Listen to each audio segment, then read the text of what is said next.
Bonjour à tous et bienvenue dans le podcast Audace. C'est le podcast du groupe Odyssée dans lequel on rencontre des entrepreneurs inspirants qui ont fait des rencontres inspirantes elles aussi.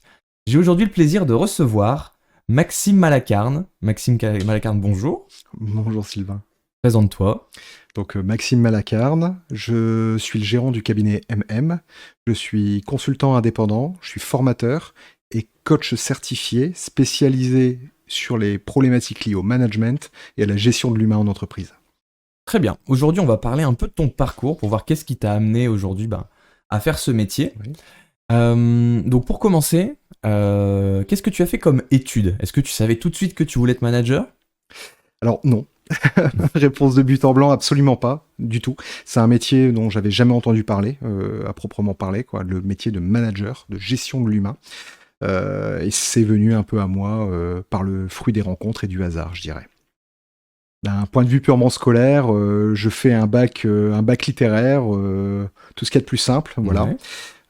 Je m'oriente vers des études de droit. Je fais ma première année, j'obtiens ma première année, mais je suis pas du tout à l'aise dans ce cursus-là. Enfin, en tout cas, j'y vois pas les débouchés que j'y voyais quand je l'ai intégré.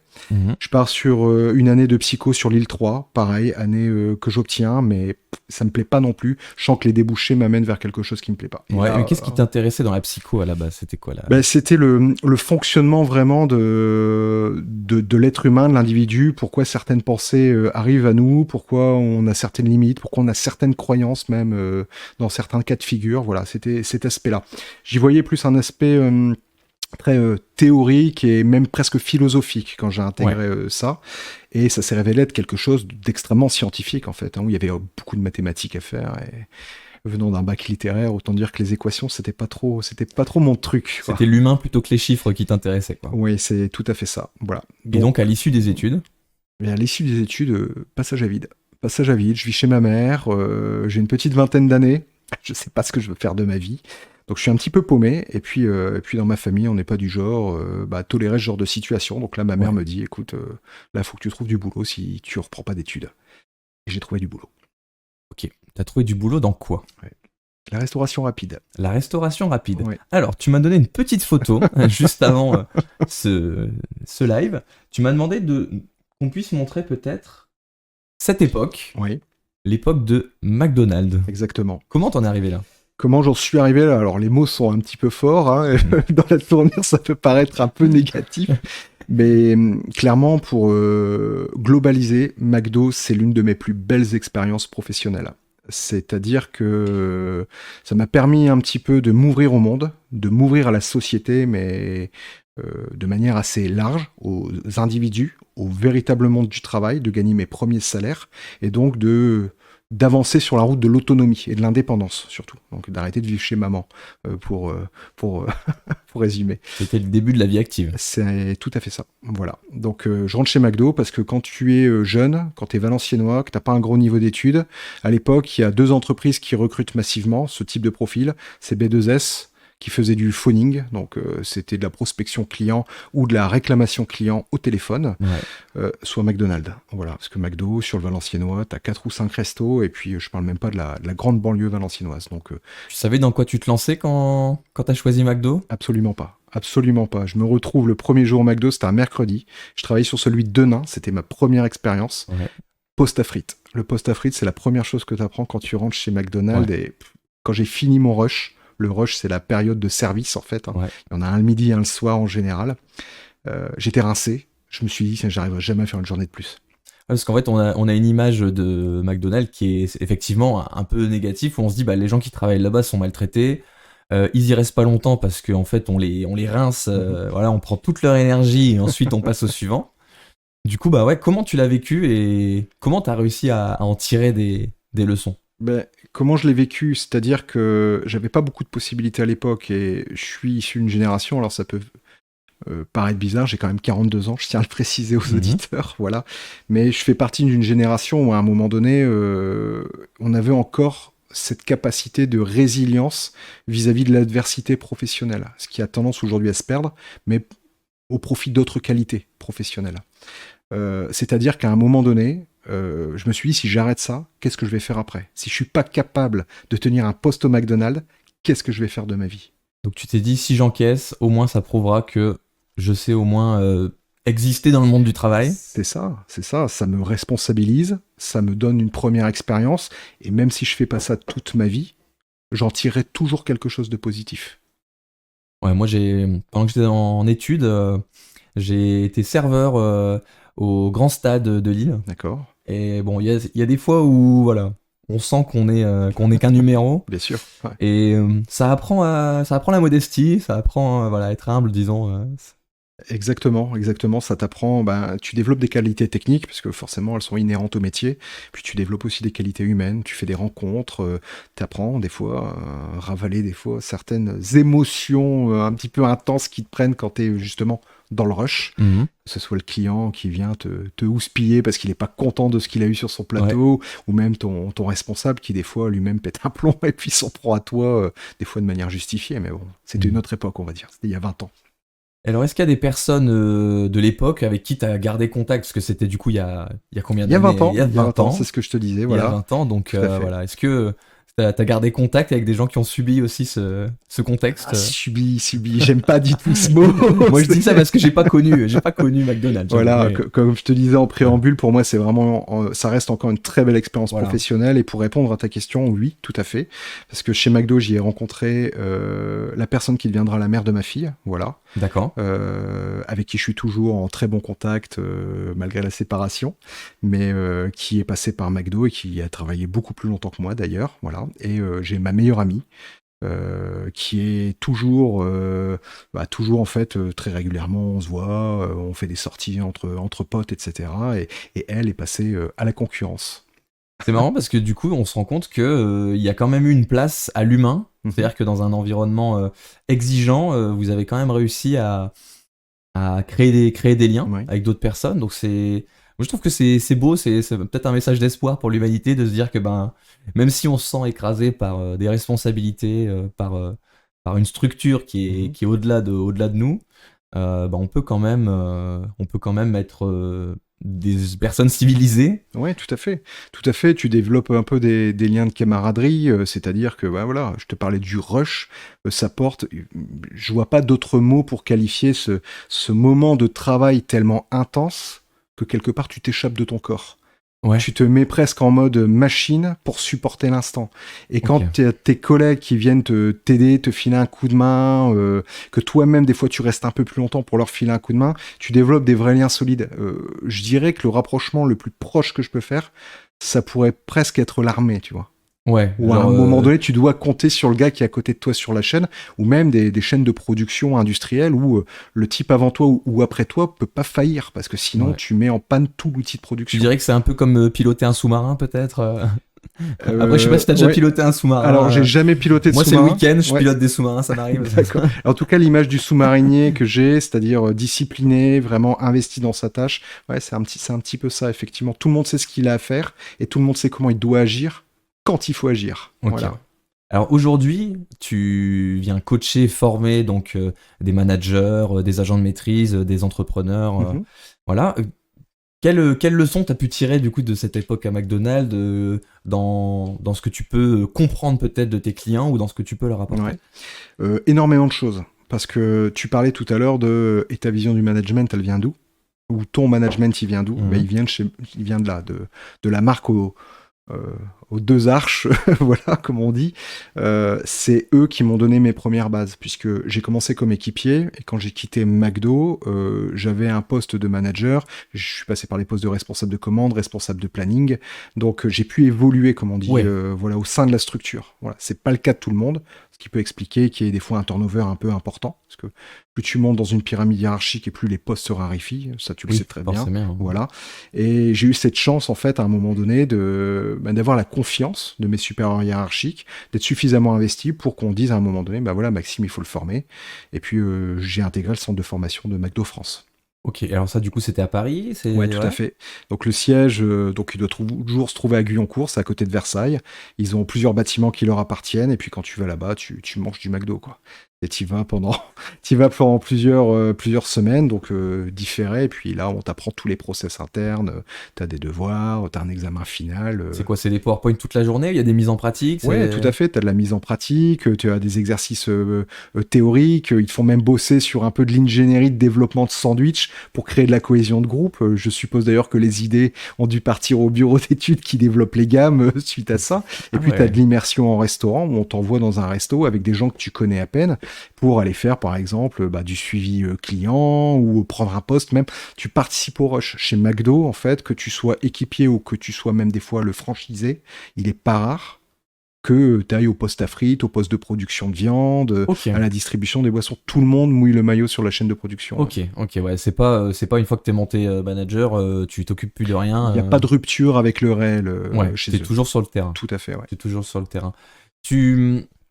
Donc, tu nous expliques que tu as été formé donc, par McDonald's. Donc, tu as aussi, dès le début de ta carrière, découvert ce qu'était donc tout un processus de formation, de coaching.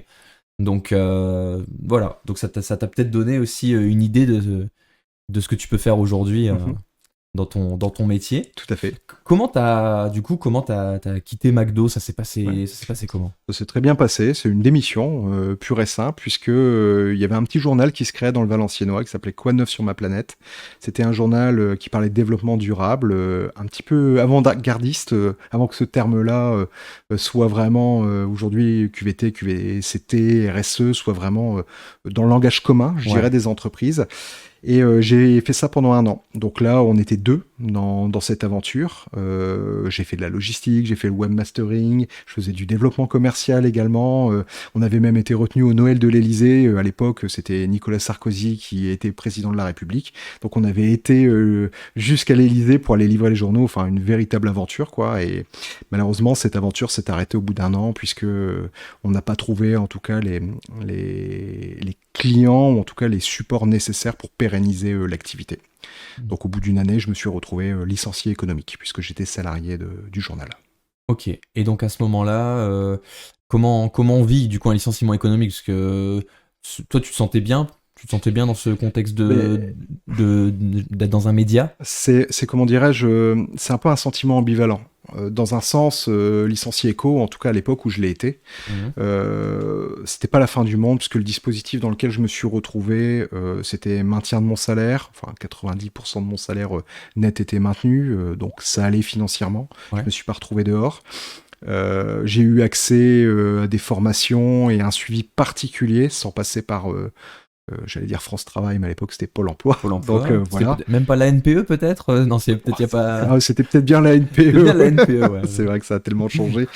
Et donc d'un point de vue, on va dire pragmatique, moi j'étais pas mal de cette situation. Par contre, d'un point de vue humain, je sais que par rapport aux collègues qui avaient investi des billes dans le projet et puis qui y croyaient, je pense dans un sens même plus que moi. Voilà, moi j'ai plus été un support humain pour le développement de l'activité.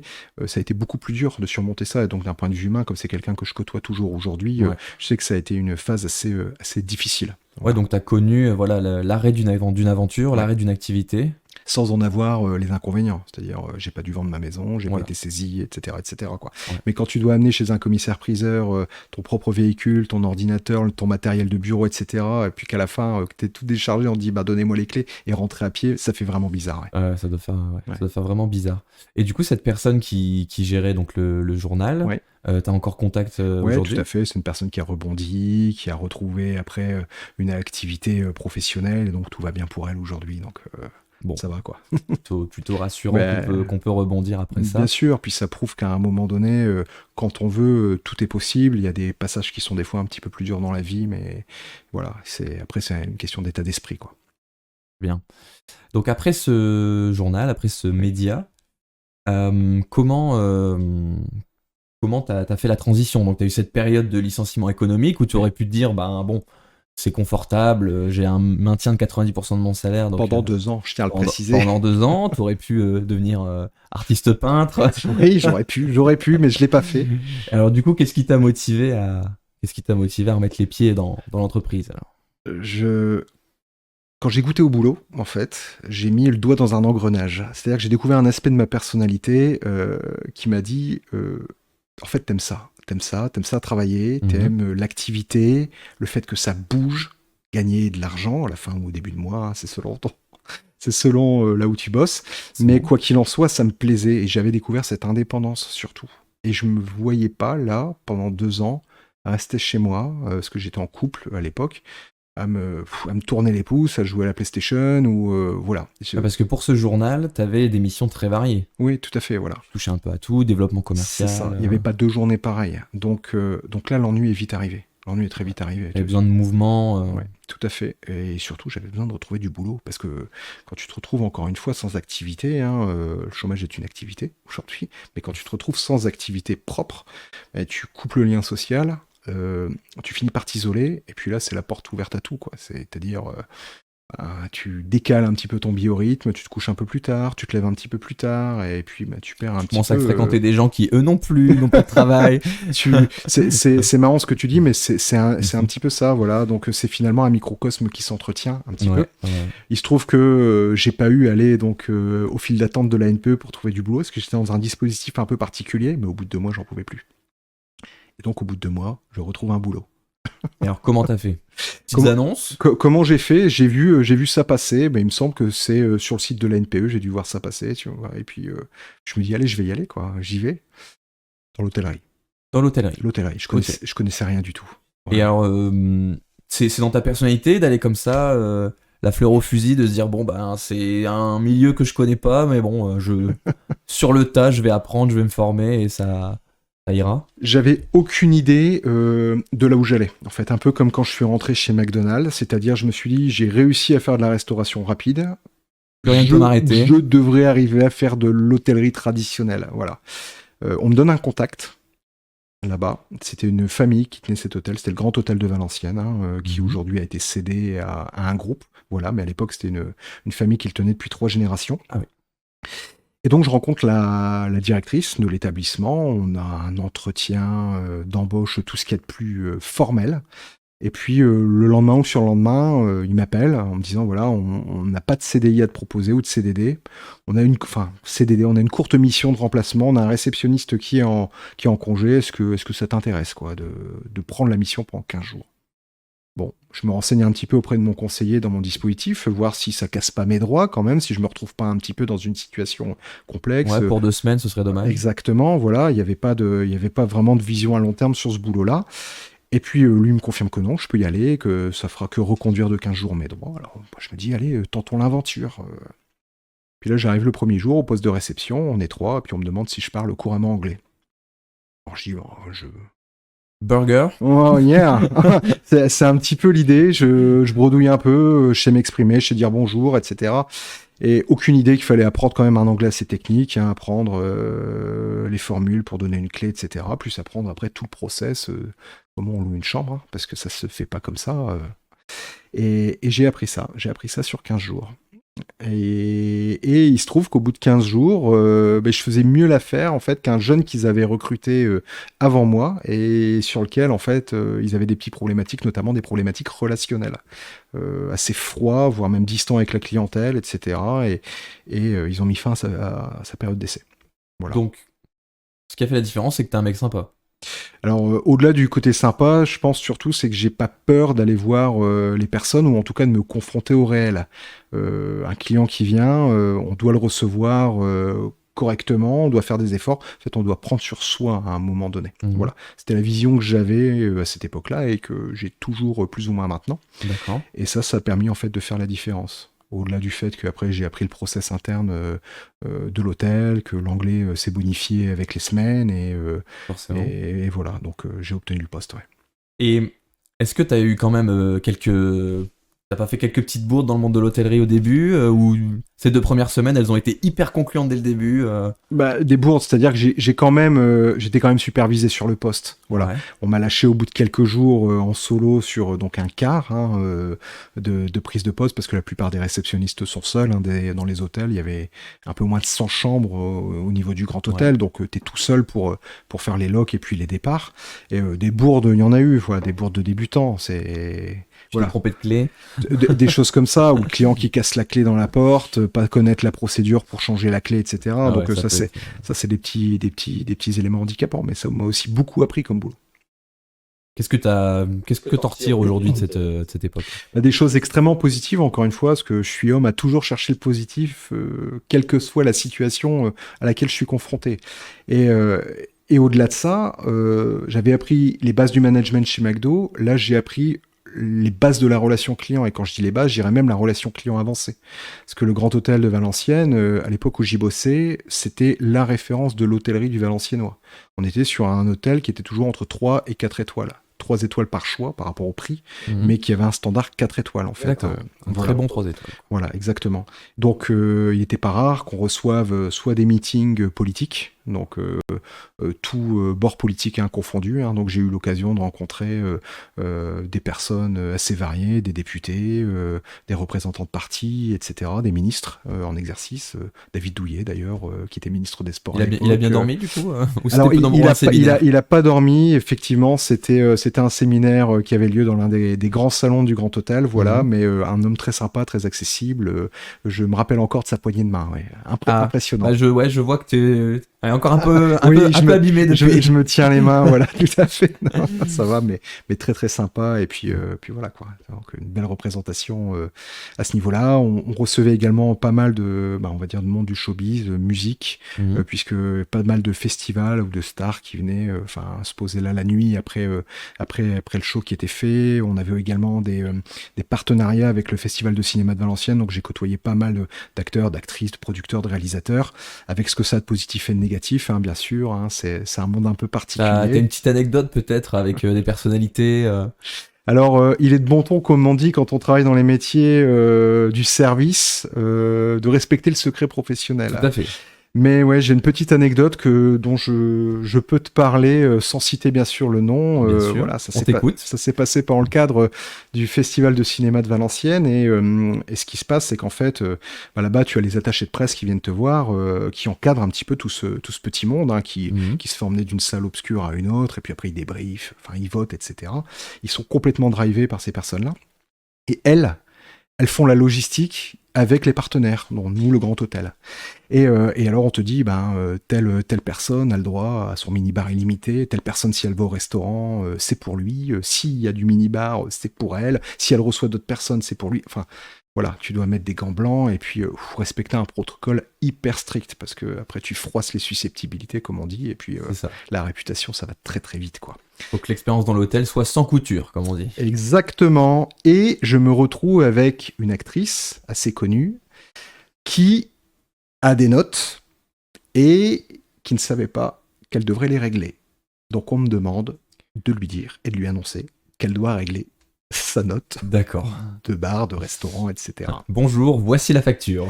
Et voilà, il lui restait une nuit à passer à l'hôtel, donc moi je me retrouve à lui annoncer ça. Donc petite sueur froide quand même. Elle pensait que c'était son producteur, c'est ça, que le festival allait payer. Le festival allait payer, ouais. Tu vois, c'est un ça peu comme pas été négocié comme ça. T'as un petit peu de tout dans ces milieux-là, quoi. T'as les stars et les stars, donc c'est pas le même traitement pour tous. C'est ça. Donc je me retrouve à devoir lui annoncer ça. Et là, scandale dans le hall. Je me retrouve attaqué personnellement par cette femme-là. Bah oui, ouais. Sauf que tu vois, je suis dans ma vingtaine, j'ai pas l'aplomb que j'ai aujourd'hui, et puis là, je deviens sûrement blanc comme le carrelage. Et là, je me dis, c'est foutu, je vais me faire virer, quoi. C'est sûr et certain. Tu sais pas où te mettre, tu dis, j'ai fait une erreur, alors que non, t'as juste fait ce qu'on t'a demandé. J'ai fait mon boulot et ce qu'on m'a demandé. Et écoute, les choses se tassent, et un peu plus tard dans la soirée, sa chambre m'appelle pour monter un room service, un plat. Donc je commande le room service pour elle, je monte. Et là, je monte, elle ouvre la porte, je fais quelques pas dans la pièce pour poser le plat sur la table basse, et elle ferme la porte derrière moi, et elle se met devant la porte. Et alors là, montée d'angoisse, mais totale, et là, elle reprend la crise qu'il y a eu dans le hall d'entrée. Tu vois. Ah oui, c'est la suite. Voilà, c'est l'épisode 2. C'est le deuxième round. Et là, je me retrouve invectivé par cette personne, sauf que je suis seul avec elle dans la chambre. Alors là, il y a toutes les pires images de MeToo qui me passent par la tête. Là, je me dis, si je trouve pas une solution pro pour m'en sortir, je suis mort. Je me retrouve au tribunal. Ouais, tu dis que elle peut profiter de cette situation pour encore plus voilà. que ça te retombe dessus, quoi. Exactement. Et puis, je saurais plus dire exactement ce qu'on s'est dit, dans cette situation, mais j'ai gardé mon calme. Je suis resté vraiment stoïque. Et là, je lui ai expliqué la situation de manière calme, mais cash. Voilà. Qu'elle devrait payer. Tu lui as parlé Tu lui as pas parlé chinois, comme on dit. Voilà, c'est ça, sans ménagement, mais poli et professionnel. Et alors là, elle est redescendue, mais alors d'un coup. Elle s'est écartée de la porte, j'ai ouvert la porte et je suis sorti. Là, j'ai soufflé un sacré coup, le stress est retombé, quoi. Tu dirais que c'est le fait d'avoir parlé juste d'humain à humain, pas de personnel d'hôtel à star. C'est le fait d'avoir remis les choses. C'est ça, tout à fait. Je pense que, voilà, au demeurant, on a tous un vécu, on a tous des histoires. Qu'est-ce qui l'a poussé à réagir comme ça me concernant? Je saurais aujourd'hui jamais le dire. Elle de avait toute sûrement façon. une raison personnelle, peut-être, on sait pas. Hein. Probablement, voilà.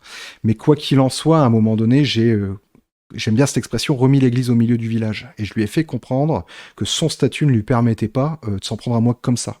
Qu'on restait tous les deux effectivement des êtres humains et qu'à un moment donné, c'était pas moi qui faisais les règles et que si elle réglait pas sa note, grosso modo, il y aurait peut-être un prélèvement sur sa carte bancaire qui serait fait après ou auprès de son agent, une réclamation. Donc les choses en sont restées là.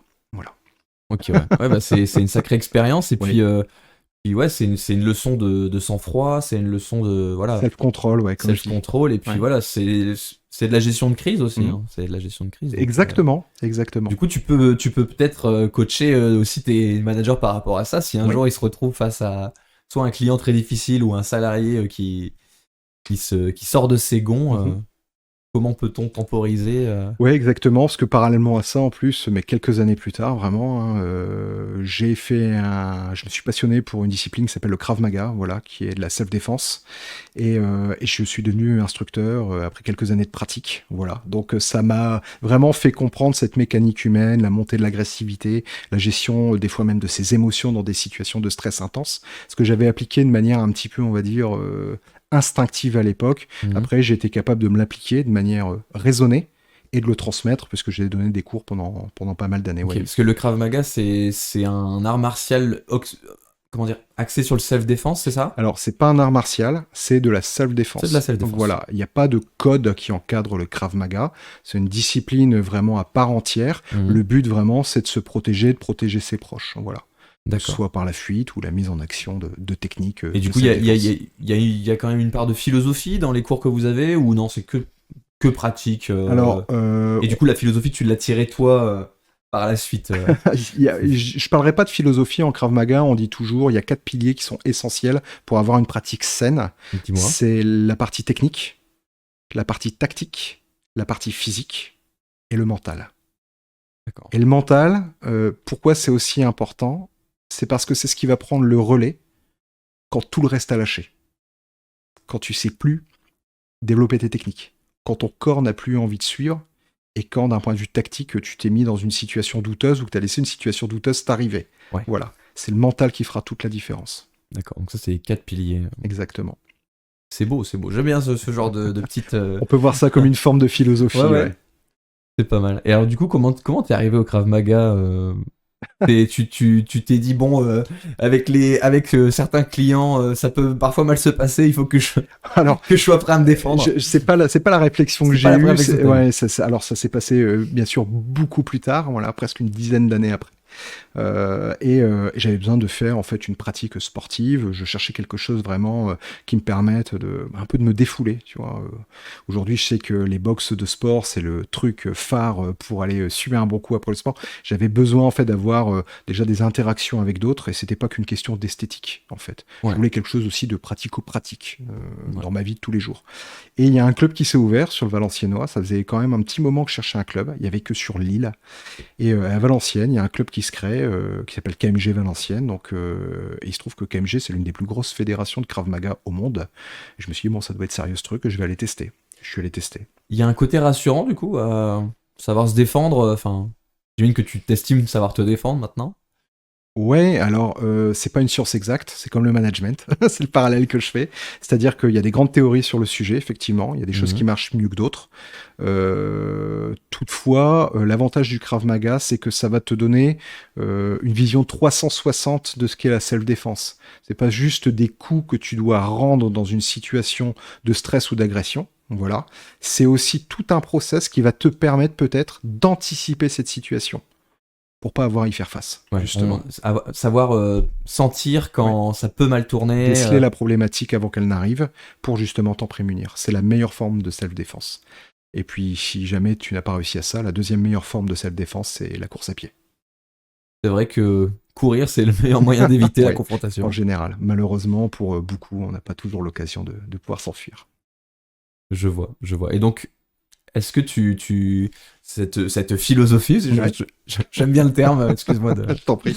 Mais donc quand tu viens coacher des managers, entrepreneurs, Ouais. voilà, comment tu les aides du coup à se confronter aux difficultés et à Bien aussi anticiper des Bien sûr. situations délicates? Tout à fait. Et en ça, le Krav Maga m'a beaucoup aidé aujourd'hui dans mon développement, enfin aujourd'hui et par le passé, dans mon développement professionnel, parce que ça m'a permis de développer une certaine posture déjà, c'est-à-dire on est tous des êtres humains avec nos forces et nos faiblesses, et de voir un petit peu ce mélange, parce que dans mes cours, que ce soit en tant que pratiquant ou même après en tant qu'instructeur, j'avais quand même un brassage social qui était assez large. J'avais des ouvriers, j'avais des chefs d'entreprise.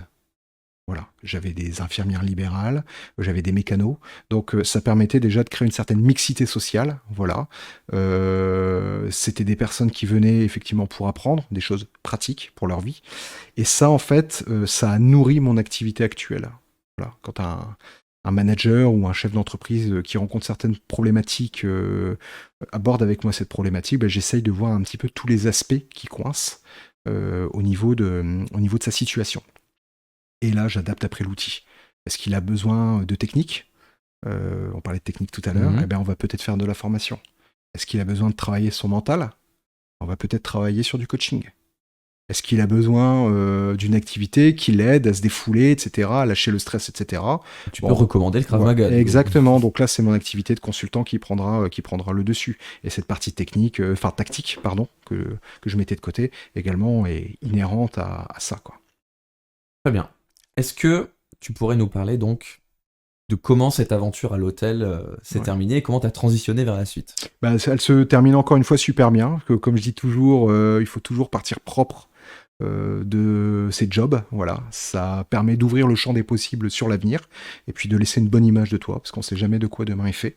Voilà, je Faut démissionne. partir en prince, comme on dit. Oui, en prince, oui, dans un sens, mais sans arrogance, tu vois. C'est-à-dire, à un moment donné, tu as rendu service pendant des années. À côté de ça, j'ai jamais eu un employeur que j'ai pu prendre en défaut de paiement de salaire. Tu vois, j'ai toujours été payé rubis sur l'ongle. Mhm. Donc en cela, on s'est rendu mutuellement service, en fait. Ouais, c'est une belle manière de voir les choses, le monde du travail, quoi. On se rend mutuellement service. Exactement, voilà. Et c'est pas parce que ça s'arrête que on s'entend plus. Oui, tout à fait. C'est parce tout que à fait. voilà, il y a des visions, il y a aussi des aspirations personnelles, Ouais. des ambitions. C'est ça. C'est ce qui fait toute la différence à un moment donné. Puis même pour toi, c'est de te dire à un moment donné, je traîne pas un boulet derrière moi. Je traîne pas une situation conflictuelle. Voilà, tu peux vraiment te focaliser sur l'avenir sans avoir peur à un moment donné que quelque chose te retombe dessus que tu n'aurais pas pu vu venir, pardon. Donc oui, cette aventure à l'hôtel se finit très bien. Je démissionne parce que je me fais débaucher par un jeune entrepreneur du Valenciennois qui crée une petite société de nettoyage, enfin qui l'avait créée depuis 1 an, et qui recherchait un manager. Alors qu'est-ce qu'on appelle manager en propreté? On dit responsable de secteur. Responsable de secteur. Voilà, Ok. lui il était très orienté développement commercial et il avait besoin en fait d'une personne pour assurer la livraison de produits, le recrutement, le recadrage du personnel, le suivi qualité, un petit peu de développement commercial mais très peu, il s'en occupait beaucoup. Oui, donc c'était un scope quand même plus large que juste manager, quoi. Exactement. Tu touchais à tout. Voilà, tout à fait. Mais encore une fois, ce sont des jalons de la profession, de la propreté que je connaissais pas du tout. Encore un milieu dans lequel je rentre complètement néophyte, on va dire. Et donc, je rentre dans cette société de nettoyage, Net Service à Valenciennes, et j'y reste pendant 7 ans. Voilà. En 7 ans, il se passe énormément de choses, beaucoup de rencontres, beaucoup d'évolutions également, parce que la société devient NSI Group quelques mois avant que je la quitte. Voilà, donc un gros groupe national aujourd'hui. Et quand je quitte l'entreprise, je suis devenu directeur d'exploitation. Donc mon rôle, c'est de superviser les responsables de secteur, donc les managers. Et j'ai 5 managers à gérer quand je quitte l'entreprise. Voilà. D'accord. Donc tu as une évolution en interne. Ouais. Très très belle évolution. Ouais. Ça, c'est quelque chose que tu as recherché dans tes activités. À chaque fois, c'est de monter en compétences, en responsabilité, ou ça se fait naturellement, comme on te fait confiance? Alors, je dirais qu'il y a un peu des deux. Il y a un peu des deux. La confiance vient du fait que je m'intéresse et surtout je suis insatiable en termes d'apprentissage. D'accord. J'ai toujours besoin d'apprendre. À partir du moment où je n'apprends plus dans un domaine, je dois bien l'avouer, je commence à m'ennuyer. Et je commence surtout à me poser des questions sur ma situation. Et c'est là qu'en général, je décide de faire autre chose. On se rend compte qu'il y a quand même des vertus du coup à cette forme de curiosité, Mhm. cette envie de comprendre Oui. le milieu dans lequel tu travailles, parce que je pense qu'il y a beaucoup de personnes qui trouvent un confort parfois voilà, avoir des tâches qui sont les mêmes, des Mhm. responsabilités qui viennent pas se rajouter, voilà. Mais le revers de ça, c'est peut-être un moment de s'ennuyer, comme tu dis. Je dirais que c'est ce qui fait finalement la beauté un peu de l'être humain, c'est ce pluralisme d'envie, de volonté par rapport aux choses qui nous entourent. J'ai cette volonté de vouloir apprendre systématiquement, donc l'avantage c'est qu'effectivement ta hiérarchie te fait plus facilement confiance, te donne des responsabilités autres. Le pendant négatif de ça, c'est qu'à un moment donné, tu peux développer de l'ennui, voire même à un moment donné de l'inconstance, parce que t'es plus focus à fond sur ta mission, t'as l'esprit qui divague et tu pourrais avoir presque l'envie après d'aller voir ailleurs, quoi. Donc, on pourrait estimer que t'es inconstant. Et pour d'autres personnalités, effectivement, le fait d'avoir une routine, une forme de zone de confort ou de sécurité, c'est quelque chose qui les rassure au quotidien et dont ils ont besoin, en fait, pour s'épanouir. Et il y a des personnes qui s'épanouissent très bien avec le minimum de responsabilité possible ou dans des tâches très répétitives. Ça dépend du profil de la personne, de ses Exactement. aspirations personnelles. Oui. Tu as passé 7 ans dans cette entreprise de Oui. nettoyage, Ouais, ouais, un peu plus de 7 ans, un ouais. peu plus de Ouais. 7 ans. Qu'est-ce que tu en retires aujourd'hui quand tu y repenses? C'était une bonne époque Ça a été une époque, je dirais un peu mouvementée, parce que c'est, comment dirais-je, le nettoyage industriel, ça reste quand même un métier un peu rock'n'roll. T'es confronté quand même, quand tu gères encore les premiers niveaux de la pyramide Mhm. hiérarchique, t'es des fois confronté à des situations qui confinent presque au social. Voilà, il y a des fois des personnes qui arrivent dans ces métiers-là avec des passifs assez lourds, des Mhm. situations personnelles très lourdes, qui peuvent avoir tendance à partager avec toi, parce que forcément, quand tu les manages au quotidien, tu Forcément, entends ouais. ces histoires-là. Donc ça peut parfois être dur de faire la différence entre ce qui se passe au boulot et ce que je ramène à la maison. Ouais. Voilà. Et il y a eu des hauts, il y a eu des bas, mais en tout cas, j'ai énormément appris de tout cela et ça m'a Mhm. permis d'affermir mon caractère de manager, en tout cas mes compétences managériales, si je puis dire. Ok, ouais. Donc de ces un peu plus de 7 ans, t'en Oui, ressors un manager qui a un peu de bouteille. c'est ça, tout à fait. Ouais. Disons que je suis un peu moins surpris par les aléas de l'être humain. C'est une très belle manière de dire les choses. Donc, comment du coup, quelle a été la suite de cette entreprise? La suite, c'est on se quitte d'un commun accord. Voilà. Type rupture conventionnelle. Mhm. Je quitte l'entreprise. Puis là, je me dis, faut que tu fasses autre chose de ta vie. Je me suis séparé entre-temps, c'était conflictuel à la maison, comme je t'expliquais, et là, je me dis, si je veux à un moment donné avoir un peu de sérénité dans l'existence, il faut peut-être que je fasse autre chose. Grosse erreur. Tu te dis, il y a peut-être une activité qui conviendra mieux maintenant à ma nouvelle vision de la vie, Ouais, où j'ai besoin quand je rentre chez moi, d'être bien. Je vais pas ramener tous ces tracas. c'est un peu ça l'idée. Je me retrouve donc chez moi, et moins d'un mois et demi après, je reçois un coup de téléphone d'un ancien collègue. Il me dit, écoute, je travaille dans une entreprise de nettoyage. Ok, donc au final, On cherche un directeur d'exploitation, un DEX comme on dit dans le j'ai métier. remis les gants, comme on dit. C'est exactement ça. Donc j'ai replongé les deux pieds dedans et je suis parti dans une autre entreprise de nettoyage industriel pour faire ce que je savais faire. Ce qui est intéressant du coup, c'est que tu as une expérience du secteur, voilà. Tu connais un peu voilà, le fonctionnement et aussi ce qu'on peut attendre de toi Ouais. en tant que manager.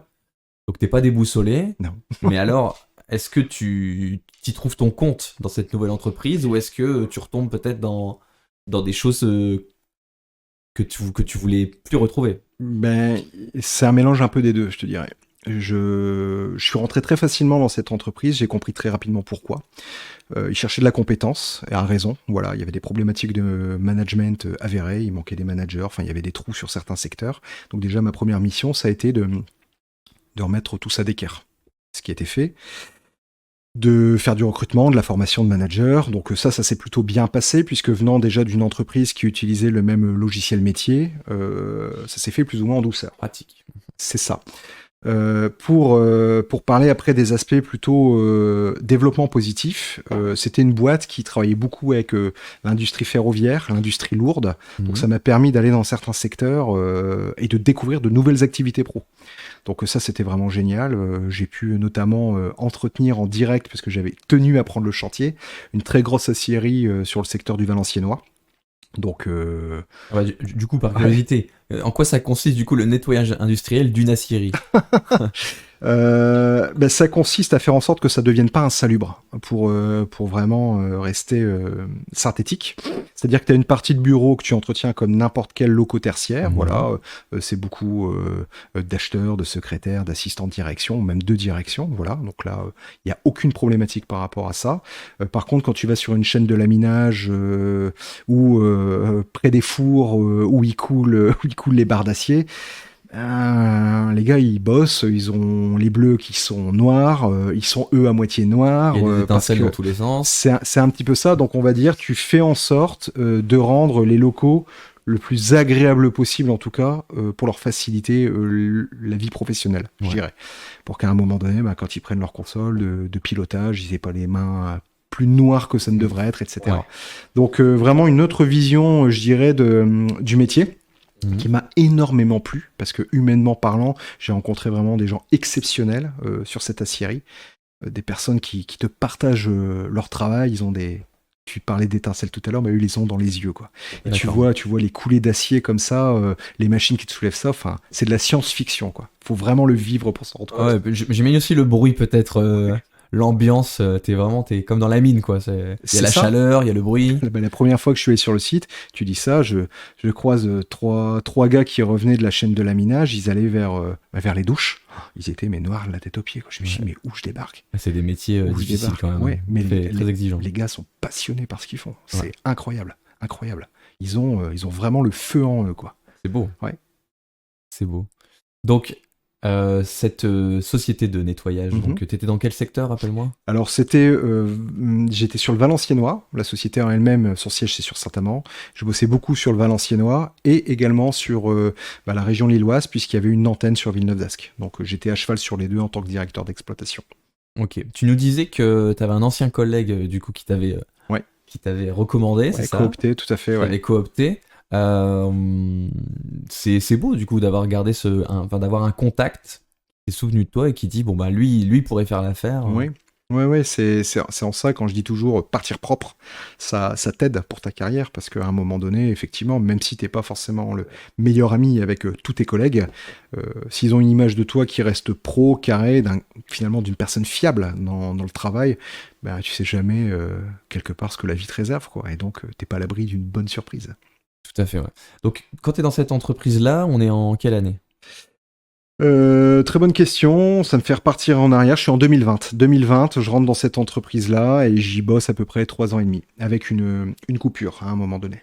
Il y a eu le Covid qui est passé par là, ou t'as commencé juste après le Covid? Non, je suis rentré en pleine phase Covid dans cette entreprise. J'ai quitté la première boîte pendant le Covid, je suis rentré dans la seconde boîte pendant le Covid. Donc tu as eu aussi cet aspect désinfection, gestion du virus peut-être, qui était... Oui. Enfin, les clients de l'entreprise de nettoyage attendaient ce service supplémentaire qui est les surfaces doivent être... désinfectées. Désinfectées. Ouais, tout à fait. Et puis au-delà de ça, à un moment donné, je me suis même demandé si j'étais pas un vendeur de produits chimiques, parce que certains de nos clients, pour refaire de la surdésinfection après les passages des agents d'entretien, nous commandaient les produits littéralement par palette, parfois. Ah ouais. Ouais. Donc voilà, on s'est adapté, on a survécu et on a dépassé ça, quoi. Et donc, cette aventure dans cette deuxième entreprise de nettoyage, comment ça s'est passé et comment Voilà. Encore une Combien de fois. temps t'en es parti? Bah, je retrouve les mêmes avantages et les mêmes travers. C'est-à-dire que c'est un métier qui te permet de bien gagner ta vie. C'est un métier où tu as de l'évolution, où tu t'ennuies jamais. Les journées, de toute façon, il n'y en a pas deux identiques. Mhm. Et puis, je retrouve également des problématiques managériales internes et puis personnelles. En fait, des choses que je voulais plus voir dans ma vie. Mais je me fais violence. Je me fais violence parce que je suis comme tout le monde, j'ai des factures à payer, j'ai une enfant. Donc, je continue. Et puis j'imagine que tu te dis aussi que c'est un métier que tu connais, et comme tu dis, Ouais. qui te rapporte. Disons que j'étais même plus dans cette réflexion-là. Je te parlais à propos de McDo du mode automatique. Ben là, c'était pareil. Chaque journée, j'étais en mode automatique. C'était retombé dans C'était ce action-réaction. C'était presque devenu j'étais devenu un robot, que j'étais presque l'ombre de moi-même. Et d'ailleurs, ça a eu des conséquences assez négatives. que Ouais. tu te voyais pas en sortir parce que t'avais la tête dans le guidon, il y avait ça? C'est un peu ça. C'est un peu ça. Je rencontrais de plus en plus de difficultés à pouvoir faire mon job. Il y avait une forme d'organisation interne qui me permettait pas de m'épanouir, en fait. Hein. Encore une fois, c'est sans aucun jugement par rapport à comment les dirigeants gèrent leur entreprise. Encore une fois, j'étais salarié, donc je devais m'adapter. Mais à force de t'adapter, au bout d'un moment, tu n'es plus toi-même, quoi. Tu caches qui tu es, tu mets ton masque. Et ça, je l'ai plus supporté à arriver à un moment donné, quoi. Ouais. Puis en tant que manager, je pense que tu as cette exigence de la part du coup des personnes qui sont au-dessus de toi dans la hiérarchie de manager d'une certaine manière. Et peut-être que toi, en étant plus en direct avec les personnes que tu managerais peut-être d'une autre manière ou Alors comment... j'ai connu les deux aspects, ça justement. J'ai connu justement des N+1, N+2 qui étaient ultra directifs, c'est-à-dire je te trouve trop tendre avec les gens, t'es pas assez méchant. Waouh. Ouais, quand t'entends ça, t'es pas assez méchant. Tu vois, j'ignorais C'est dur à entendre. qu'il fallait être méchant, ok, t'es trop gentil. Puis finalement, j'ai quand même perduré dans le temps. Et puis à côté de ça, j'ai eu aussi des N+1, des N+2, alors là, c'était total roue libre. Pas de direction, pas de cap. Enfin bref, t'étais dans un bateau sans capitaine.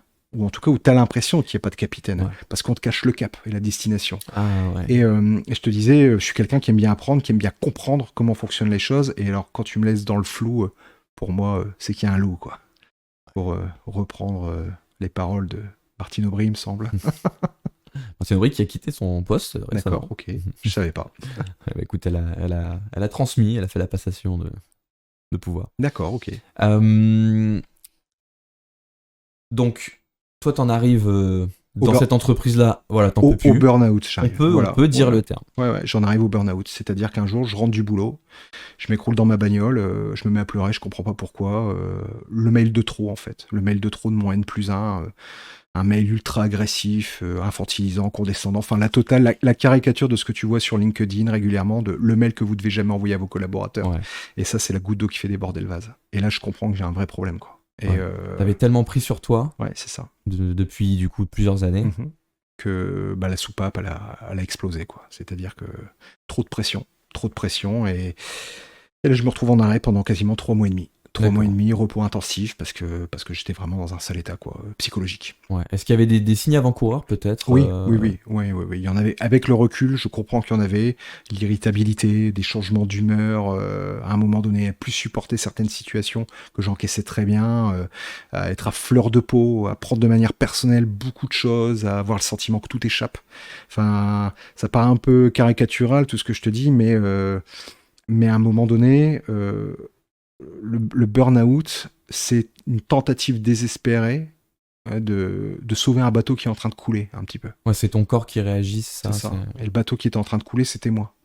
Voilà. Et j'essayais de colmater comme je pouvais, et à un moment donné, ça n'a plus fonctionné, quoi. Donc voilà, j'ai été bien épaulé par mon entourage personnel, voilà. Je le précise, qui m'a aidé dans cette épreuve qui a été assez difficile, et au bout de 3 mois et demi, je retourne dans l'entreprise, bosser. Ok, mais du coup, pendant ces 3 mois et demi, t'as eu le temps de prendre conscience de ce qui t'était arrivé, ou juste on prend ces 3 mois et demi pour colmater les fuites et on repart? C'est exactement ça. C'est exactement ça. Ça a eu aussi cette expérience un côté très positif, on va en parler juste après, je pense. Mais clairement, quand j'ai repris le boulot, je n'avais pas tiré de leçon directe de ce qui venait de m'arriver. Voilà, j'ai repris le boulot en me disant, il faut que je retourne bosser, faut que je gagne ma vie, l'arrêt maladie c'est très bien, mais à un moment donné ça paye pas les factures, quoi. Donc voilà, j'étais dans cette mentalité finalement un peu guerrière de allez, tu vas arrêter de te laisser aller, et puis on remet la tête dans le guidon. Exactement. Je reviens en mois de mai dans l'entreprise. Ouais. Voilà. Mai 2023, 24. Alors 2023, ouais. 2023. Mai 2023, je retourne dans l'entreprise. Et puis là, bon, réintégration assez compliquée. Là, tu découvres que des gens avec qui tu bossais 3 mois et demi encore, pensaient que tu étais presque mort, quoi, en fait. Ou que tu reviendrais jamais. Ouais, ils avaient plus de nouvelles de toi. Ouais, et là, tu prends conscience qu'à un moment donné, finalement, les relations des fois au sein de l'entreprise, elles sont un peu light, quoi, ou en tout cas très intéressées, et qu'à partir du moment où t'es plus là, tu peux vite être remplacé, quoi. Ouais. Et donc le quotidien reprend le dessus. Voilà, l'activité reprend le dessus. Et comme je te disais, les avantages du burn-out, c'est que ça m'a fait prendre conscience à un moment donné de ce que je voulais plus dans ma vie. Et quand j'ai vu ces signaux avant-coureurs revenir dans ma vie professionnelle, là j'ai dit stop. Te remets pas. On est reparti pour le burn-out. Si on attend un peu, je vais réexploser et tu sais comment ça se passe. Hein. La première fois, c'est peut-être, tu comprends qu'il s'est passé un truc, puis après ça va crescendo. Hein. C'est comme beaucoup de problèmes psy. Hein. C'est qu'à un moment donné, il faut les traiter quoi, dès la racine. Quoi. Si ça se reproduit, ça peut avoir des conséquences dramatiques. Donc j'ai dit non. T'as eu peur peut-être, parce que comme du coup tu as ta fille, c'est ça, tu t'es peut-être dit que tu voulais pouvoir toujours être présent pour elle, que tu voulais pas que ça impacte aussi le côté perso. Ouais, c'est ça, tout à fait. À un moment donné, t'es plus vraiment là, quoi. T'es plus vraiment la même personne. Je te disais tout à l'heure, tu ramènes toutes tes problématiques du boulot dans ta vie sentimentale, dans ta vie familiale. Tu deviens irascible. Et puis, encore une fois, j'ai la chance d'être très bien entouré. Et là, on m'a dit, mais attends, Maxime, t'es en train de repartir dans tes travers, quoi. Donc, il faut que tu fasses quelque chose. Et donc, rupture co. Tu t'es dit, c'est le moment de quitter le bateau. C'est ça. T'as fait des bons et loyaux services, t'as voulu revenir pour reprendre tes responsabilités. Exactement. Mais voilà, tu sens que c'est plus pour toi. Ça. C'est ça. Que le milieu, de toute façon, quelle que soit la manière dont il est vendu, reste le même. C'est pas Maxime Malaquinte qui va faire changer tout un milieu professionnel qui existe depuis plus de 70 ans. Et au-delà. C'est ça, t'es pas ministre du travail et encore. Ça, et même si je l'étais, les habitudes professionnelles, de toute façon, il faut des décennies pour les changer. Et là, clairement, j'étais dans des structures où il n'y avait pas d'envie d'évolution à ce niveau-là. Je l'ai bien compris, et loin de moi l'idée, encore une fois, de dire comment ça devrait être. Je peux suggérer aujourd'hui en tant que professionnel. Maintenant, ça reste le choix du gérant de la structure de modifier ou pas ses habitudes managériales. Oui, voilà, parce que toi, dans ton métier de conseil, tu peux pas forcer une décision. C'est la personne reste maître. Exactement. Comme je dis toujours, j'ai une obligation de moyens, j'ai pas une obligation de résultat. Je propose, le client dispose. Très bien. Et donc, t'as tourné cette page. C'est ça, fin d'année 2023. Ouais. Et puis, le projet commence à germer, comme ça, début 2024. Je me dis, il faut que je crée ma boîte aujourd'hui. Et puis, je fais un peu ce qu'on dit de faire quand tu veux lancer ta boîte. Tu fais des petites recherches sur Internet. Internet, c'est un océan immense. Voilà, toi, tu es dans ta petite coquille de noix au milieu de tout ça. Puis, tu regardes autour de toi, tu sais pas où il faut aller. Donc je me suis rapproché de certaines structures, la chambre de commerce notamment, qui m'a un peu épaulé sur la création de l'entreprise. J'ai intégré un cursus qu'ils ont sur la création, la reprise de boutique, un truc très sérieux qui dure 1 mois, voilà, avec des professionnels. Et elle situe ça, mon projet est certifié par la chambre de commerce comme étant viable et puis pouvant aller plus loin, quoi. Donc l'aventure continue, c'est un véritable train inarrêtable. Je rentre après au réseau initiative Enno Valenciennes. Alors qu'est-ce que c'est le réseau initiative ? C'est un peu comme la BGE ou c'est une pépinière ? Alors, qu'est-ce que c'est ? Du tout. Le réseau initiative, c'est plus comme le réseau entreprendre. Voilà. Sauf que ça s'adresse plus aux solopreneurs, ou en tout cas aux entrepreneurs qui n'ont pas vocation de créer ou de pérenniser de l'emploi. D'accord. Voilà, ce qui est mon cas. Donc il t'accompagne, c'est une association qui peut t'accompagner sous la forme de prêt d'honneur. Voilà, pour t'aider à venir compléter ton budget prévisionnel en complément d'un prêt bancaire. D'accord. Ce qui a été mon cas. Donc ma banque m'a épaulé et eux, ils ont décidé de me suivre. Donc j'ai soumis bien sûr tout un dossier avec une soutenance devant des pairs qui ont, lors de l'évaluation que j'ai fait, cette soutenance, estimé que mon projet était pour eux viable, finançable et donc ils m'ont suivi. Tu as eu un exposé à faire pour expliquer voilà, ce que mon activité, voilà, a priori... c'est carré. Tout à fait. Et eux, ils se sont dit, bon, on le suit. Et ça t'a aidé au lancement. Exactement. En parallèle de ça, je rentre à la Haute École de Coaching parce que je décide de devenir coach professionnel certifié RNCP. Ok, qu'est-ce que c'est la haute école de coaching? C'est une école de coach en fait. Je cherchais une école pour me former au métier de coach parce qu'aujourd'hui Mhm. c'est quand même une notion qui est extrêmement galvaudée le coaching alors que c'est une véritable procédure à suivre, Ouais. procédure en 8 étapes précisément, voilà sans trop te spoiler le coaching, sur lesquelles en fait on va aider nos clients à trouver des ressources en eux. Il y a beaucoup D'accord. aujourd'hui de coachs qui te disent voilà je vais te prendre, je vais t'expliquer comment tu dois faire dans ton Je business. vais te montrer le métier, tu vois. Ça, c'est pas du coaching, ça, c'est du conseil, en fait. Voilà. D'accord. Le Il y a une coaching, nuance. voilà, le coaching, c'est un accompagnement. C'est pas du consulting, c'est pas une thérapie. Pour ça, on va voir un psychologue ou un psychiatre. Voilà. Mhm. On est coach. On détermine un objectif et un plan d'action pour atteindre l'objectif. Ok, ouais, parce que le terme coach, effectivement, il est galvaudé, quoi. Ouais. Tout le monde est un peu coach de tout. C'est ça. Euh, Coach de sport, coach en développement commercial, coach pour t'aider dans tes relations managériales, coach sentimental. On l'entend un peu dans tout, ouais. Donc, ta soutenance devant les pairs, comme tu dis, c'était à quelle période?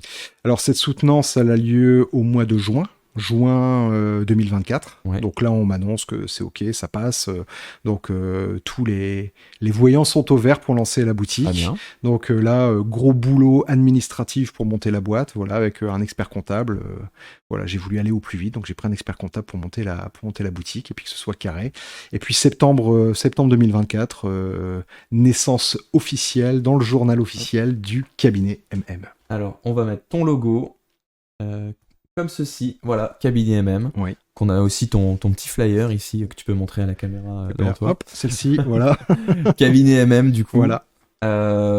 Pourquoi ce nom, du coup parce que tu es seul. Oui. Tu es seul dans cette activité. Exactement. Et tu utilises le terme cabinet. Oui. Pourquoi alors? Parce que j'ai cette volonté d'assurer à mes clients que c'est un espace privatif. Je dis toujours qu'en termes de méthodologie, je vais faire du 100% personnalisé. Aujourd'hui, je peux intervenir sur un vaste champ d'activités professionnelles.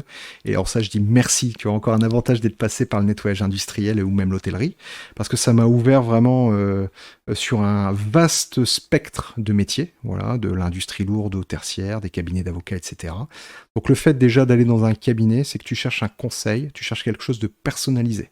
Et MM, parce que tout simplement, je m'appelle Maxime Malaquin, c'est mes initiales. Très bien. Alors du coup, est-ce que tu peux nous pitcher ton activité? On t'écoute. Alors le cabinet MM, c'est du consulting pour la partie conseil, c'est de la formation pour apporter des bases techniques et c'est du coaching professionnel à destination des chefs d'entreprise, solopreneurs ou gérants de groupe, des managers, des responsables de service ou même des chefs d'équipe qui sont les primo-managers de l'entreprise en général. Et qui a pour mission donc d'aider à développer ou à acquérir en fait des compétences techniques et pratiques pour être en fait des encadrants plus sereins au quotidien. J'ai nourri mon projet professionnel avec mes expériences, j'ai cherché ce que je savais faire et aujourd'hui encadrer, former et suivre des équipes, c'est mon dada et c'est ce que j'aime vraiment faire dans toutes les expériences que j'ai pu connaître. Voilà. Donc d'un point de vue méthodologique, je t'ai expliqué 100% personnalisé. Petit audit préalable pour saisir en fait les contours soit d'une problématique, soit d'un besoin, soit d'un désir d'évolution au sein d'une structure. Et à partir de ça, je fais les préconisations les plus appropriées pour permettre d'atteindre un objectif qu'on s'est fixé. Très bien. Et alors, dans quel contexte on va faire appel à toi en général? Alors, ça peut être assez variable. Ça peut être un chef d'entreprise qui perd un peu le cap. C'est-à-dire, aujourd'hui, je suis dans ma boîte. J'ai plus envie de faire ça. Pourquoi? Voilà. Un coaching peut l'aider, soit à retrouver du sens, soit même faire autre chose à un moment donné, avoir ce qu'on appelle une prise de conscience, en fait. J'ai du personnel aujourd'hui, mais j'ai l'impression que, voilà, j'ai monté Olivier. Olivier est le chef d'équipe aujourd'hui, mais Olivier il se fait manger par pas ses employés, mais enfin ses collaborateurs. Oui, mais Olivier, avant, il travaillait avec eux sur la chaîne, donc peut-être qu'il n'a pas la légitimité, ou en tout cas les épaules, pour pouvoir les manager aujourd'hui. Est-ce qu'il n'a pas besoin d'être formé? Et puis après, ça peut être des fois une structure qui rencontre des difficultés structurelles, d'entente entre des services, ou même des fois un service un peu dysfonctionnel. Et là, on va faire appel à moi pour de l'audit, du conseil, voilà, et faire des préconisations d'usage. Donc là, je peux aller m'immerger dans l'entreprise pour comprendre. Mon but, encore une fois, c'est de permettre de trouver des solutions d'amélioration. Je dis toujours à mes clients, l'objectif en tout cas des audits que je ferai avec votre personnel, c'est pas de servir en fait à votre service RH après pour prendre des mesures disciplinaires. Voilà. D'accord. Ça fait partie de mes clauses d'ailleurs contractuelles. Mon but, c'est de venir remettre les choses à plat, apporter des solutions Oui. et pas sanctionner. Alors, à un moment donné, la sanction, des fois, est inévitable au sein d'une entreprise. Je ne vais pas dire malheureusement, ça fait partie de la vie. Des fois, à un moment donné, tu parlais de personnes qui se mettent en mode machine, robot, qui sont dans une routine. Et bien, des fois, cette routine, elle est contre-productive pour l'entreprise, puisqu'elle peut avoir des effets assez pervers, comme des fois, la routine te permet plus de voir que tu ne fais plus correctement ton travail. Ouais. Voilà, tu le fais d'une certaine manière, mais ton boulot a évolué. Il faut que tu évolues avec lui. Voilà. Donc, dans ces cas-là, il faut savoir recadrer. Puis des fois, dans les cas les plus extrêmes, et les services RH connaissent ça très bien, il faut sanctionner, voire même se séparer de la personne. Ce sont des choses qui arrivent, quoi. Voilà. Ça n'est pas l'objectif de base de mon projet professionnel. Maintenant, je suis quelqu'un d'extrêmement pragmatique, et si effectivement la préconisation, c'est de dire, voilà, vous avez cette personne-là aujourd'hui qui pose problème, pour ça, c'est une préconisation vraiment pratique sur des faits. Voilà, il se passe ça. Et à mon avis, vous devriez vous intéresser à cette personne-là qui est peut-être la cause. Après, je n'irai pas jusqu'à dire que ça n'est plus ma problématique, mais en tout cas, ça devient le rôle soit du responsable RH, soit du chef d'entreprise, de prendre les mesures qui s'imposent par rapport à ça. En soi, c'est un souci que eux n'avaient pas décelé. Et du coup, toi, tu es là pour mettre le doigt aussi sur les choses qui peuvent être améliorées. Donc, oui, tout à fait. C'est à eux de voir comment ils gèrent la situation. Exactement. Parce que comment dire, t'es pas DRH de l'entreprise, oui. C'est leur DRH qui prend le relais. Et puis à mon niveau, on a un œil extérieur. Ça, c'est quelque chose que je vends aussi à mes clients, c'est qu'à un moment donné, voilà, vous avez la tête dans le guidon au quotidien. Moi, je suis neutre par rapport à votre situation, en fait. Je ne vous juge pas, je connais pas, sauf si demain je retourne dans un secteur dans lequel j'ai travaillé, mais il y a de fortes chances que je ne connaisse pas le secteur d'activité de la personne. Donc en fait, je n'ai pas d'a priori et j'ai aucun jugement vis-à-vis des individus et du milieu professionnel. Donc les préconisations que je fais, elles sont factuelles et uniquement factuelles. Il n'y a pas d'émotion en fait dans la remise de rapport. Mais encore une fois, l'objectif, ça n'est pas de pointer une personne en disant voilà, c'est le bouc émissaire de votre situation. En général, le problème est bien plus vaste. Très bien. Je vais afficher quelques images de ton activité pour que tu puisses un peu les commenter et nous dire un peu voilà, en quoi ça illustre ton activité. Ok. Hop, donc on va passer sur cette image. Ok. Du coup, quel est le contexte de cette photo ? Le contexte de cette image, c'est... Est-ce que tu peux bien parler dans ton micro ? Excuse-moi, oui. Donc le contexte de cette image, c'est une conférence que j'ai donnée pour le Rotary Club Terre de Hainaut, voilà, Rotary Club qui m'a contacté. C'est donc un club service, le Rotary international. Ils ont une antenne donc proche de Denain. C'est pas loin de Valenciennes. Et ils avaient besoin en fait de quelqu'un pour leur apporter un petit peu un regard sur la génération Z.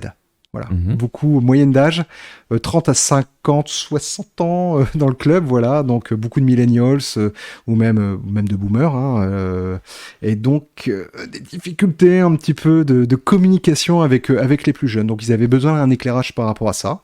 Je leur ai fait une petite conférence de 30-45 minutes, même plutôt 45 minutes sur les réalités intergénérationnelles, sur comment communiquer. Je leur ai donné quelques leviers, quelques petits tips pour essayer d'aller plus loin et de résoudre certaines problématiques qu'ils pouvaient avoir en interne.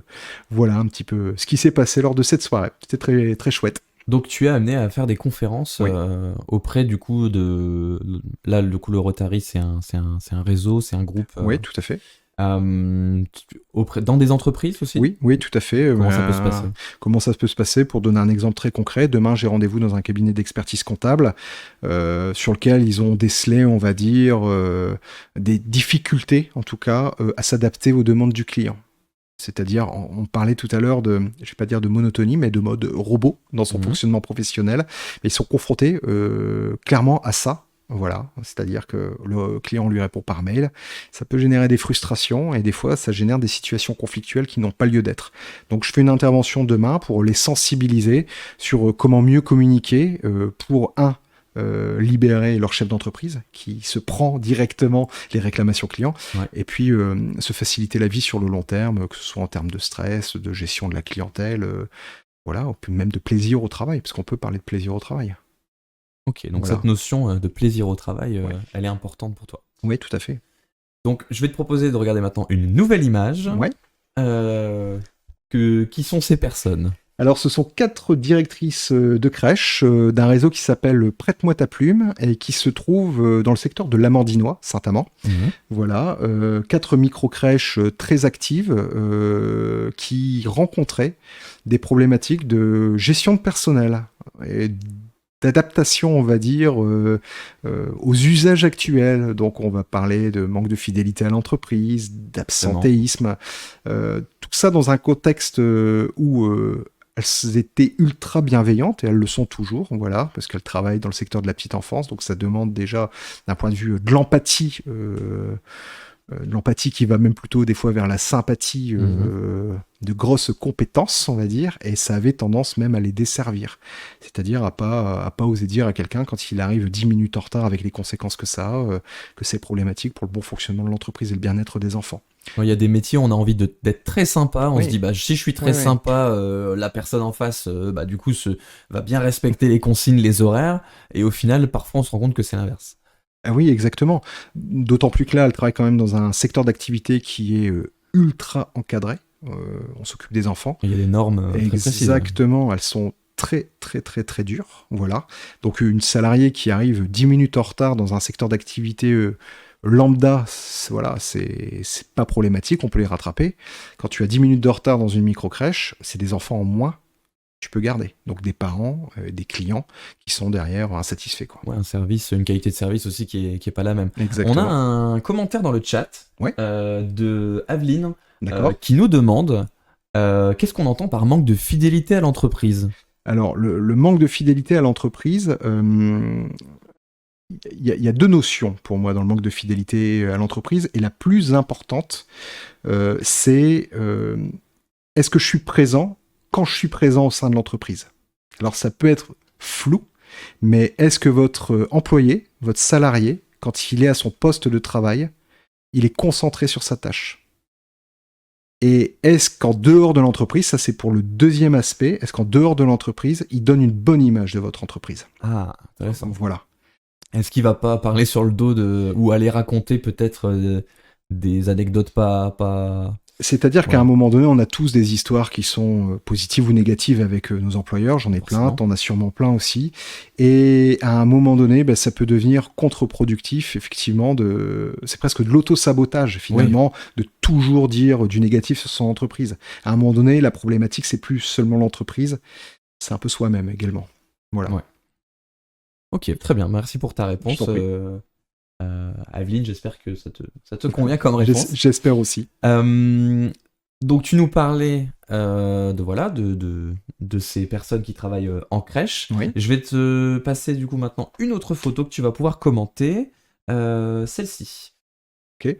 Donc là, c'était un point global qui était fait dans une entreprise. Donc là, on touche plus au secteur un peu social, voilà, où il y avait des besoins en termes d'encadrement. Ils ont des difficultés avec, on va dire, du management de première intervention, on va dire tout ce qui est encadrant technique, voilà, qui encadre directement les œuvrants, voilà. Et donc les responsables techniques, encore une dessus, avaient besoin à un moment donné d'y voir un petit peu plus clair. Donc on a fait un point sur tout ça. Et puis comme il y a plusieurs générations qui se côtoyaient, vraiment ça tombait très très bien. Donc on a pu faire un focus sur le sujet, justement, comment adapter sa communication, comment dans un contexte des fois un peu en tension, un peu dégradé, parce que là on parlait de social, on peut s'adapter sans tomber des fois dans des travers comme je te parlais tout à l'heure de la sympathie au lieu de l'empathie, ou même du copinage, ou comment faire tout simplement que les problématiques de personnes qui ont des vies des fois très difficiles viennent finalement te manger en dehors du travail, quoi, ou même dans le travail.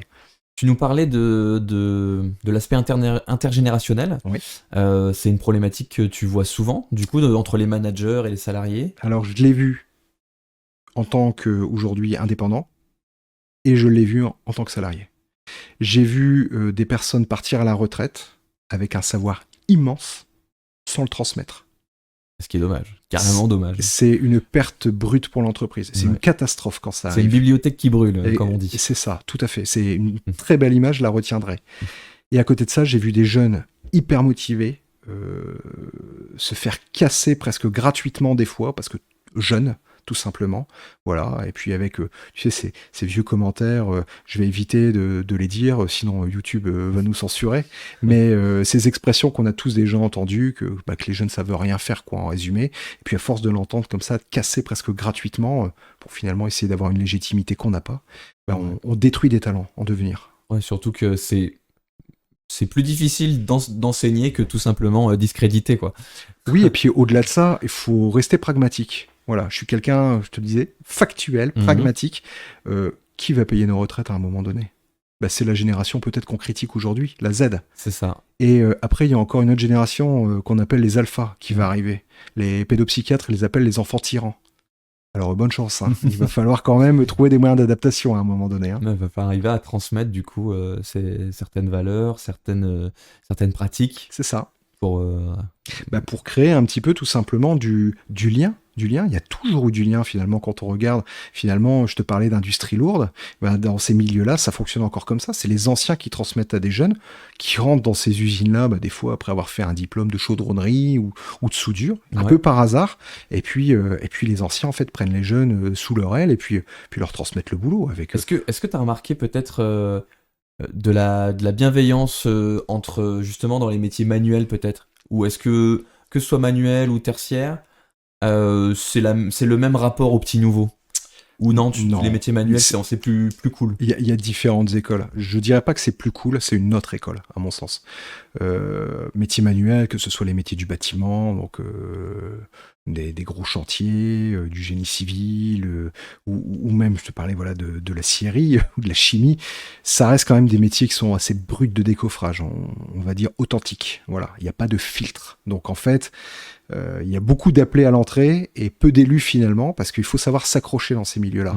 Par contre, en termes de gratification, ils sont pas avares de partage de savoir, les anciens. S'ils voient que tu es capable, ils vont vite vouloir te monter en compétence. Parce que te monter en compétence, c'est se soulager eux. Voilà. Oui, c'est moins de difficultés dans le boulot de tous les jours pour C'est plus facile de travailler avec quelqu'un qui est compétent, quoi. Exactement. C'est sûr. Dans le tertiaire, on va dire que l'ambiance de bureau génère des fois un peu plus de, on va dire peut-être de rivalité en termes d'évolution professionnelle au sein des structures que tu retrouves pas forcément quand tu es dans l'industrie lourde ou même des métiers plus manuels. Voilà. Ouais. Là, c'est vraiment la compétence qui va faire la différence, puisqu'il y a un produit fini à la fin. Voilà. Si tu sais le faire, tu vas être reconnu. Dans le tertiaire, des fois, ton dossier, s'il passe dans les mains d'un N+1 qui est mal intentionné, il va s'attribuer ton boulot. Puis si ça va pas, il va te le faire retomber dessus, etc. Voilà, si t'as bien parlé en réunion, tu peux monter alors que t'as peut-être pas les compétences derrière. Il y a des enjeux de pouvoir que tu retrouves pas sur une ligne de production. Voilà. Et ça, des fois, c'est plus compliqué à gérer que, on va dire, un chef d'équipe dans une usine qui parle de manière peut-être un peu brutale à son personnel. Voilà. Okay. Mais qui aurait besoin des fois d'être sensibilisé un petit peu. Ouais, tu peux être sévère, mais il faut rester juste quand même. On a une dernière image que tu nous as transmise. Ouais. C'est celle-ci. Voilà. Donc ça, c'était avec le responsable de service. Voilà, on avait été immortalisé à sa demande, et puis, à ma demande, et puis il a été OK, où on s'est lancé en fait sur une série de coaching pour justement l'aider, lui, en tant que manager, voilà, à être un manager un petit peu plus attentif aux besoins de ses N-1, comme on dit, voilà, de ses collaborateurs. Voilà, je préfère le terme. Voilà, être plus attentif, et puis savoir déceler de manière proactive des problématiques qui pourraient survenir au sein de sa structure, quoi. Tu dis le terme N-1. Ouais. Alors c'est intéressant parce que on pourrait utiliser par exemple le terme subordonné, ou voilà. Y a, souvent ça peut être connoté de manière péjorative. Tu as cette approche-là dans le conseil, dans le coaching, sur la terminologie, la manière de parler, les termes à utiliser auprès de ses salariés. Oui, les mots ont un sens, et on a la langue française en tout cas est l'une des langues avec le vocabulaire le plus riche. Hein. On dit qu'en moyenne on n'utilise que 5000 mots de la langue française, il y en a 3 ou 4 fois plus que ça dans le dictionnaire. Voilà, donc tous les mots ont un sens, et les mots graduent une situation à un moment donné. Et dire à quelqu'un tu es mon subalterne, ça n'a pas la même valeur que de dire à quelqu'un tu es mon collaborateur. Ouais. Voilà. Subalterne, il y a une relation de soumission. Collaborateur, on collabore ensemble à quelque chose qui est plus grand que nous. Voilà. C'est important des fois d'utiliser les bons termes. Et juste un changement de sémantique peut changer des fois la façon de penser d'un collaborateur par rapport à une situation. Voilà. Oui, tout à fait. Certains diraient que c'est un peu formulatique et puis que c'est un conseil voilà, qui n'a pas lieu d'être, voilà, ou qui est cher payé par rapport à ce qu'il vaut selon eux. Bon, je dirais qu'on n'est peut-être pas destiné à travailler ensemble, tout simplement. La manière dont on formule les choses, de toute façon, ça change la manière dont on les conçoit. J'entends souvent dire que la langue française a quand même un vocabulaire assez large et permet des nuances qu'on n'a pas dans d'autres langues. C'est vrai. Et c'est très pratique pour faire passer des messages plus subtils. Donc voilà, d'où le choix de terminologie, Oui. comme tu expliques. À mon sens, c'est extrêmement important. Oui. Très bien. Sans transition, du coup, j'aimerais qu'on fasse un petit focus du coup sur le réseautage dans ton activité. Donc, quelle était la place du coup des réseaux avant de lancer ton activité? Donc avant, quand tu étais salarié Quand j'étais salarié, en tant que directeur d'exploitation, j'étais amené quand même à fréquenter certains milieux où il y avait pas mal de chefs d'entreprise, etc. Plus pour représenter une image de l'entreprise. Je suis allé sur des salons, des choses comme ça. Mais c'était pas ma valeur ajoutée. Voilà. Donc je m'y suis jamais vraiment trop intéressé. J'avais plus un rôle de superviseur et de gestionnaire. Donc voilà, je faisais des tableaux Excel, j'accompagnais mes équipes sur le terrain. Quand il y a des problématiques, j'allais voir les clients.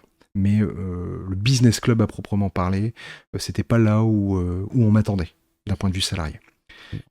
D'un point de vue indépendant, ça a été fondamental.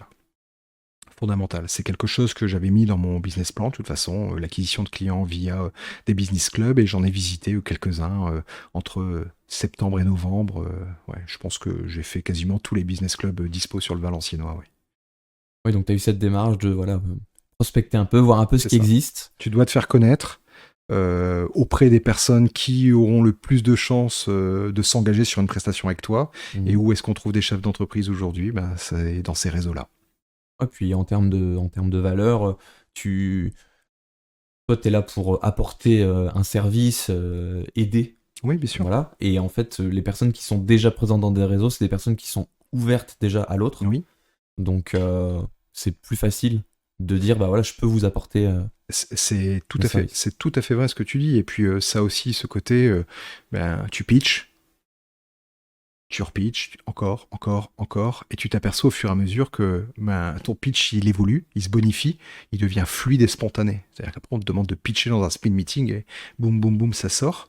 Alors, au début, c'est un peu robotique, puis après, tu mets du ton. Tu vois, c'est un peu comme du théâtre. Quoi, on met du ton et on arrive à trouver un élément de contexte sur lequel rebondir. Pour te donner un ordre d'idée, je suis allé à une soirée un peu speed meeting jeudi dernier. J'ai pas fait 2 fois le même pitch parce qu'en fonction de la personne qui me pitchait son activité, j'essayais systématiquement de trouver le petit point d'accroche qui pourrait l'intéresser vers mon business. Quoi. Donc aujourd'hui, j'en suis là. Pas mal. Du coup, quand tu as fait ton tour des groupes, sur quel groupe ton choix s'est porté? Groupe Odyssée, donc je suis membre du groupe Odyssée de Valenciennes, voilà, depuis novembre 2024, voilà. Le groupe Odyssée, ça a été une certitude presque dès la première visite. J'ai fait beaucoup de groupes, j'en ai fait des intéressants, j'en ai fait où, en tant qu'humain, je me suis pas du tout senti à l'aise. Donc là, je me suis dit, non, je me vois pas venir tous les matins pendant 1 an, 2 ans, 3 ans pour parler de mon activité, mais uniquement orienté autour des chiffres, par exemple, pour pas citer les groupes qui font ça. Il y a des groupes qui sont très, très chiffres, alors ça marche. Effectivement, c'est pas du tout ma tasse de thé. Te sentir obligé de dire, donner une reco, de faire. J'aime bien la spontanéité. Je suis dans un métier aujourd'hui qui est un métier de confiance. Donc, je dois beaucoup semer pour avoir une récolte. Ouais. Et à un moment donné, pour qu'on me fasse confiance, il faut qu'on me voie, il faut qu'on m'écoute, il faut qu'on échange avec moi 1 fois, 2 fois, 10 fois, avant qu'on se dise, écoute, j'aurais bien besoin d'une intervention de ta part dans mon entreprise. C'est ça, tu as choisi le groupe Odyssée du coup pour y adhérer et pour y être présent sur moyen long terme, en tout cas pour te projeter au moins sur 1 année. C'est ça. Ce qui permet d'avoir cette récurrence des rencontres et de créer la confiance. Exactement. Et du coup, voilà, créer des recommandations, etc. Le groupe Odyssée, encore une fois, il y a de la variété. Donc, comme je t'expliquais, ce matin, j'étais en matinale et notre matinale, on l'a fait au lancer de hache chez Lâche Prise, voilà. Ouais. Ah, c'est Donc, original. Hein. exactement. Donc, le membre de notre groupe, qui est le directeur commercial de la franchise, était présent. Il nous a partagé son parcours, la genèse un petit peu du projet, pourquoi Lâche Prise, etc. C'était vraiment génial. Ensuite, on a fait le petit-déj, on a lancé des haches, il nous a fait un brief. Enfin, bref, c'était une façon de réseauter autrement, quoi. Puis à la suite de ça, les petites photos qui vont bien. Tu crées plus que des relations business, tu crées des amitiés, en fait, à mon sens. Voilà. Tu crées un réseau de personnes que tu as envie de voir le soir après ta journée de boulot. Et pas que tu te sens obligé d'aller voir.